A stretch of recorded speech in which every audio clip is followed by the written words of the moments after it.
Hello YouTube!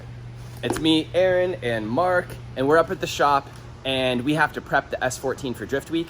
There's probably already more than 40 hours of prepping the car for Drift Week 2, and I'll tell you first the thought process in it. Here, Mark, come hold the camera. Thought process here is we need a car to survive 8 days of drifting on track. Because I'm the host of Drift Week, the first Drift Week we took the SC300 and we street drove it everywhere.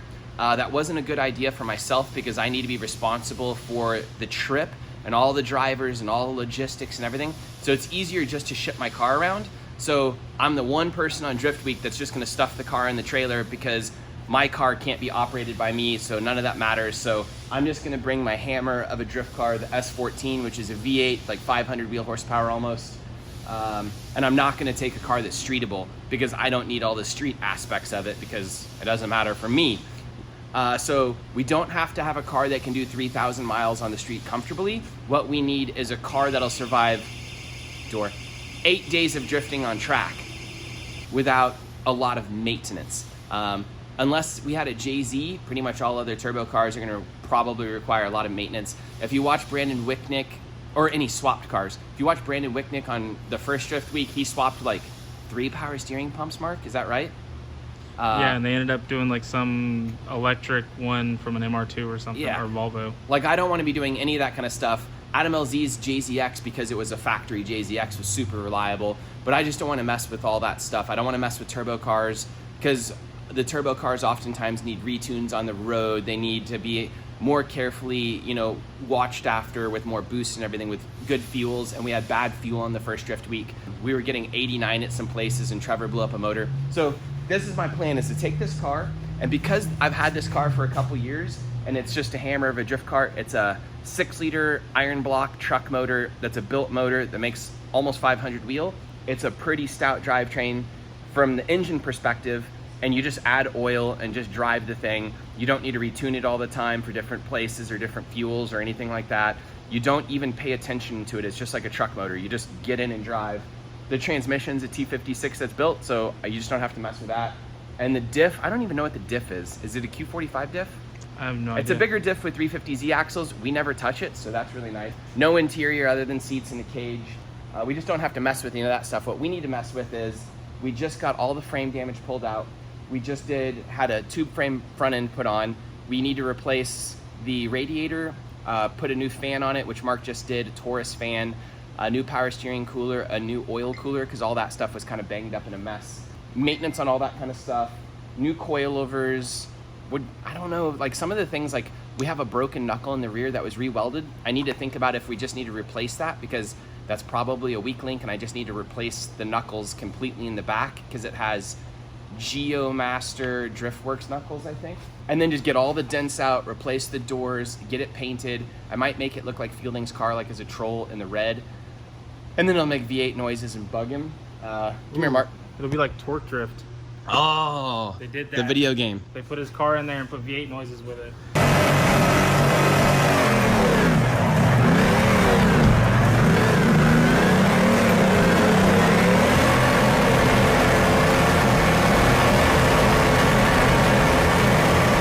Show us what you've done so far today, Mark. Yeah, so we are addressing all the problems and putting just focused time on the car, I guess you could say. Like new headlights, because the old ones were broken. They work now and they look lined up and everything, which was difficult on this car because it required the whole front end being cut off. Corner lights, all the body work. Come on, Mark, tell us, what'd you do? Put a fan. Put the old radiator back in for mock-up. Mm-hmm. I was gonna get a new one. I put an oil cooler on it and a bigger power steering cooler. Not really sure it needed a bigger one, but it was just nicer to have. Make the car a little more reliable. And then I wired the headlights. That's about all I had to do. Okay, but I mean, there's still a huge long list of things to do. Oh yeah, there's still 40, 50 hours of work minimum? depends on what you add. Oh God, it's way more than that. So we have about 45 days to finish everything, but we still have to paint the car, prep the car, swap body panels on the car, swap suspension on the car, realign the car, change all the fluids on the car, check the knuckles on the car to make sure they're not broken or something, and then start ordering replacement parts such as tie rods, knuckles, anything that can break. Because if you need it on the trip, you'll be spending as much in shipping and trying to get the parts sometimes and the part costs. So it's easier just to have the like replacement parts. Yeah, I just got to pull like the valve covers and make sure that the rocker arms are all tight. When we got the motor, it had one that was not tight. Yeah. And causing a misfire problem. And that's the last thing we want to do is be like an SR and throw rocker arms on the trip. So I just want to tighten all that up. Change some little things like boots here. Put a new hose on it. So it looks a little better and it works better and there's less stuff to fall apart. We don't need to carry power steering pumps or anything like that for this motor, do we? Because it's all just OEM stuff we can get at O'Reilly's? Yeah. Like, do we need injectors? Do we need a fuel pump? You're like, yes. No, we shouldn't need any of that. I have a fuel pump, maybe, just because we don't know what's in here. Yeah. But this thing's been really reliable with the power steering pumps. I know sometimes people fry them all the time, but this one hasn't had any problems. Mm-hmm. And I'm hoping that cooler helps that out with the way you drive. You mean respectful and responsible? No, like you get into party mode, Aaron, and you don't want to stop. Yeah. Because it's too fun. Some of the annoying things too, like these Aero Catch hood pins, they are broken all the time. So we're going to swap over to normal hood pins, which look a little bit uglier, and Mark has to make little plates and stuff that go there. But that stuff can take, what, 5 to 10 hours sometimes when you're doing stuff like that, trying to do it nicely. You spend a whole day on something stupid like hood pins, which are $30 to buy hood pins and then 10 hours to put in almost sometimes to do it nicely and fix all the things and make mounts and stuff and clean up the hood as you do it. Are we doing anything in here, Mark? Maybe a seat that holds me a little bit better? A seat in here that fits you a little bit better because you're losing weight or something. I don't know. We need to put a boot. Thanks for noticing, Mark. We need to put a boot on here. Why do we specifically need to put a boot in there? Because it sprays me with... I've had multiple weird things happen there. I had my header wrap get caught in the drive shaft once, and then as I was driving down the straight at 100 miles an hour and got hit with like 5 pounds of asbestos or whatever that stuff is made of at like 100 miles an hour hitting us. It was like a bomb went off in the car. And then also sometimes rain just like gets sucked in there. And I've also had fluid shoot out and spray all over the inside. So yeah, this boot took care of the fluid for the most part. But you get like road debris and dirt and all kinds of shit kicked up in here, and it just creates a big mess. Yeah. Makes like all this is not a stuff clean unusable. car inside. No, it's not. It should be though, but there's too many holes in the floor. Oh, we have to cut out the intrusion bars. So this car has anti-intrusion bars on it, but I don't know if we can see very well. All this is rubbed clean because my wheels rub in here, which normally you would just take a hammer and beat all this stuff out. But because they didn't do that enough when they built the cage and everything, because they didn't really think about it, or I don't know, I run bigger tires. Both sides need the intrusion bars cut out and then everything pounded way back. And then I probably need to either cut this another 1/2 inch up or raise the car 1/2 inch. Probably easier to raise the car 1/2 inch. I can look at the suspension and see where it sits, but need a new windshield because this one's cracked. Ugh. So much stuff, Mark. Some other little things. New taillights. This trunk looks like crap because it has holes drilled in it, but it's pretty straight. What, are you just showing off how ripped up my trunk is? No, like body damage and stuff that has to be fixed back here. Yeah, we have to pull the battery box out so that we can get to this body damage down there to pull that out. I'm kind of weird. I like the look of factory rear bumpers, and it makes it really easy to jack up the car. I do have a D-Max Type 3, but normally I would run, I'll put up a picture of my Missile car right here. I like the look of Zinkies with wide body, with stock body panels, but Kookies don't look that good. I do have a factory Kookie front bumper that I could put on and try and pull off that factory bumper look with no body kit, but it's a lot easier just to put the body kit on because I have both. But I won't be probably running the body kit for the rear bumper.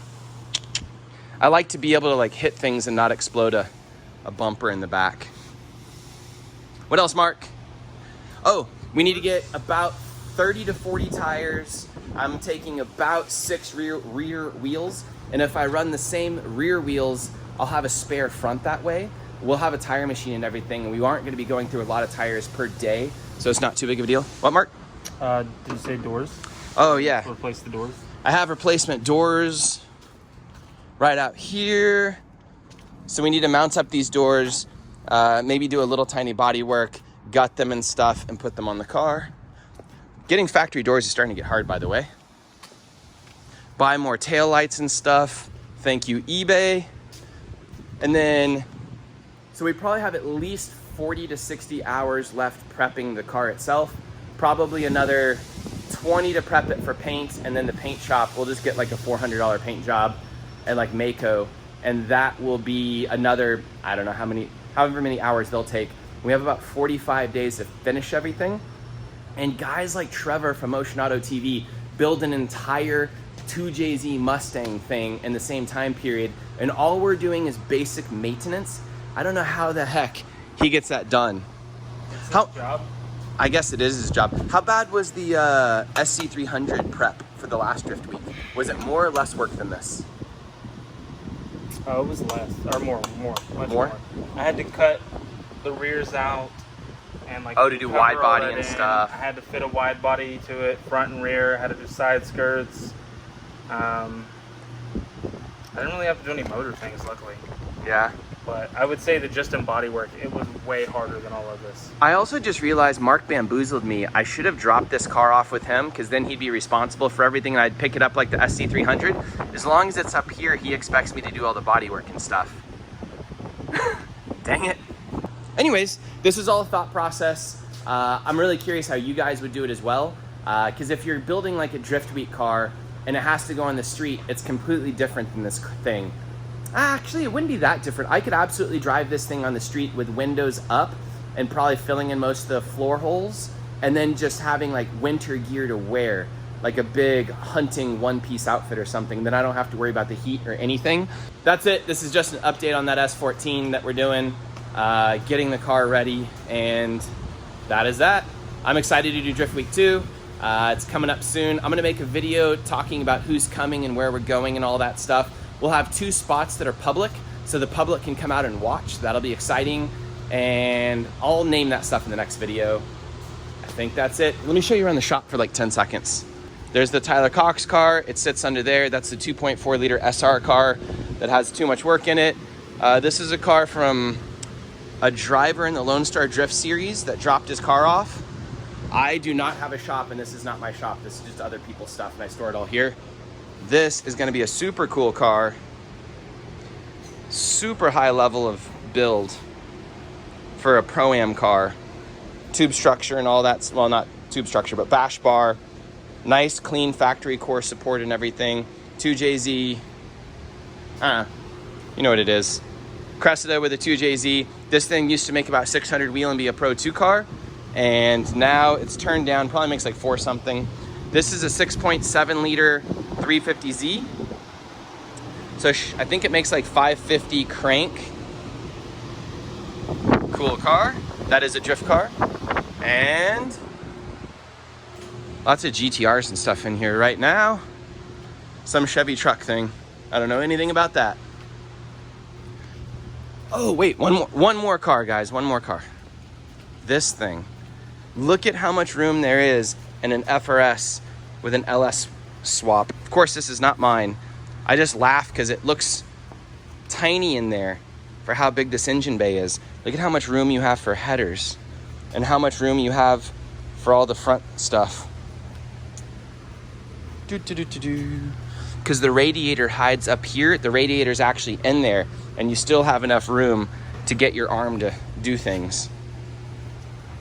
Weird swap. Everything fits. Yeah, that's cool. Okay, now that's it. So I'm gonna wave my hand and this thing will be painted and no longer beat up, and I won't be broke from fixing it.